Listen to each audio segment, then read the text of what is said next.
প্রায় ২৪ ঘণ্টার পরেও এখনো পর্যন্ত উদ্ধার করা যায়নি রাজশাহীর তানোরে পরিত্যক্ত গভীর নলকূপের গর্তে পড়ে যাওয়া ২ বছরের শিশু সাজিদকে।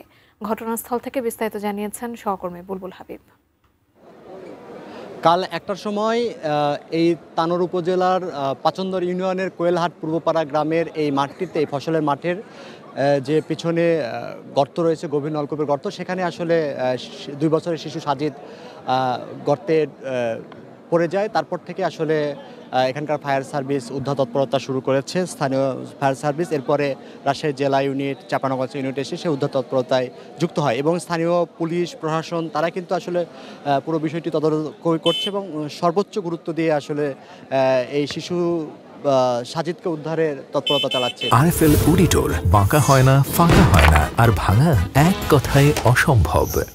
তো যেহেতু ইতিমধ্যে ২৩ ঘন্টা পার হয়ে গেছে, এখন পর্যন্ত শিশু সাজিদকে উদ্ধার করা হয়নি।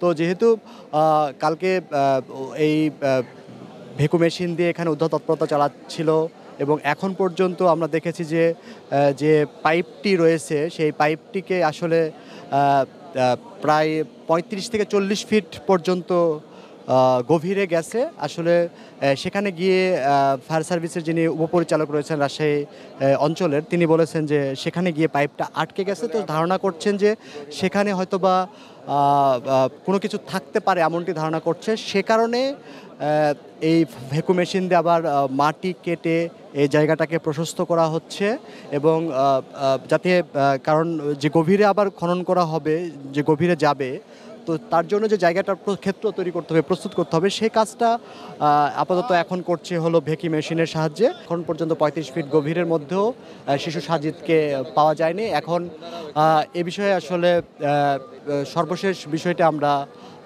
পরবর্তীতে খবরেতে আরও জানাতে পারবো।